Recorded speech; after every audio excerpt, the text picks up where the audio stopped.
Halo guys, kembali lagi di channel ini. Di episode kali ini aku akan membahas tentang salah satu sisi kelam sejarah Indonesia yang sampai sekarang masih menyimpan banyak misteri.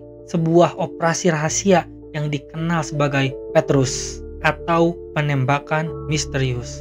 Operasi Petrus ini terjadi pada masa kepemimpinan Presiden Soeharto, tepatnya di awal tahun 1980-an. Pada masa itu, angka kriminalitas di Indonesia, terutama di kota-kota besar seperti Jakarta, Yogyakarta, dan Surabaya, sedang tinggi-tingginya. Pemerintah merasa perlu untuk mengambil tindakan tegas, namun cara yang digunakan malah menimbulkan ketakutan dan kontroversi. Kondisi ekonomi dan sosial pada masa itu juga menjadi sebuah faktor penting. Kemiskinan yang meluas membuat banyak orang beralih menjadi preman atau kriminal jalanan untuk bertahan hidup. Di sisi lain, pemerintah merasa bahwa keberadaan para preman ini mengancam stabilitas nasional. Kebijakan yang keras dianggap sebagai solusi cepat untuk membersihkan citra Indonesia di mata dunia internasional. Apa itu operasi Petrus? Petrus adalah singkatan dari penembakan misterius. Sebutan ini diberikan oleh masyarakat karena banyaknya penemuan mayat dengan luka tembak yang misterius.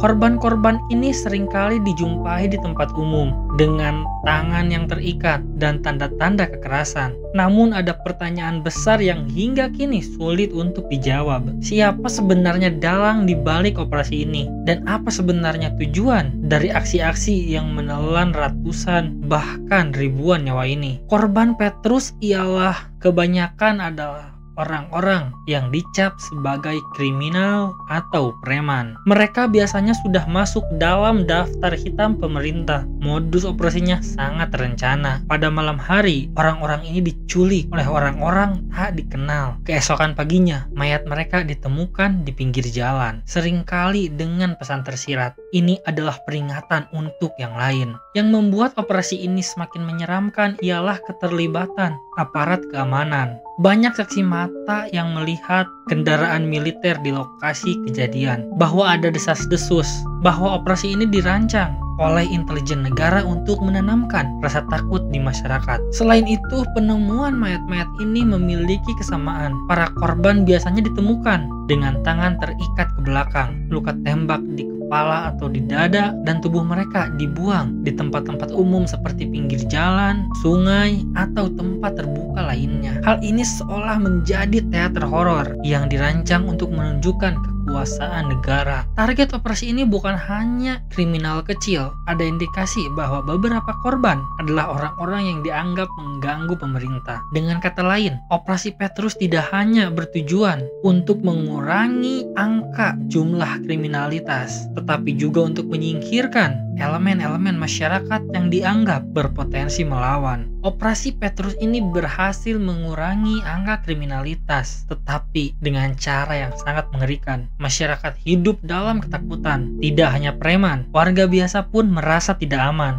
Bayangkan saja, keluar rumah di malam hari bisa menjadi resiko besar karena siapa saja bisa menjadi korban salah sasaran. Cerita-cerita dari era ini sangat menggambarkan trauma yang dialami oleh masyarakat. Misalnya ada keluarga yang kehilangan anggota keluarganya tanpa penjelasan apapun. Mereka hanya tahu orang tersebut diambil dan ditemukan tewas keesokan harinya. Banyak orang yang tidak berani berbicara atau melawan karena takut akan konsekuensinya. Di sisi lain, dampak sosial juga terasa pada komunitas-komunitas tertentu. Preman-preman yang dulunya menguasai wilayah tertentu menjadi menghilang, tetapi dengan harga yang sangat mahal. Stabilitas yang dicapai ternyata hanya sementara karena ketakutan tidak bisa menjadi pondasi untuk membangun masyarakat yang sehat. Bertahun-tahun kemudian, kontroversi soal operasi Petrus ini masih terus bergulir. Dalam buku Pikiran, Ucapan, dan Tindakan Saya, Presiden Soeharto sempat mengaku bahwa operasi ini memang dilakukan untuk membersihkan masyarakat dari kriminalitas. Namun ia tetap tidak menyebutkan secara spesifik siapa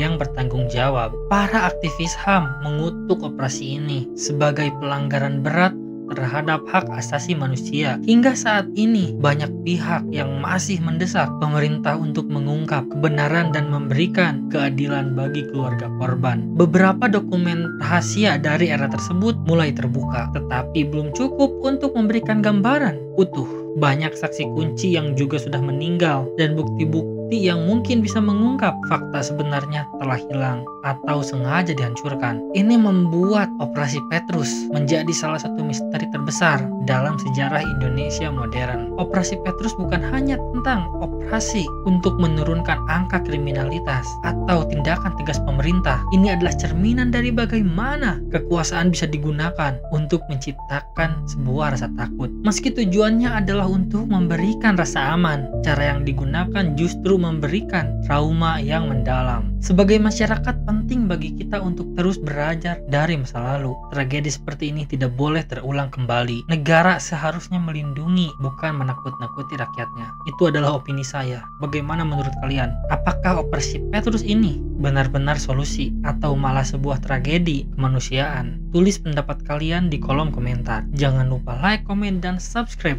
agar kalian tidak ketinggalan video menarik selanjutnya. Thank you guys.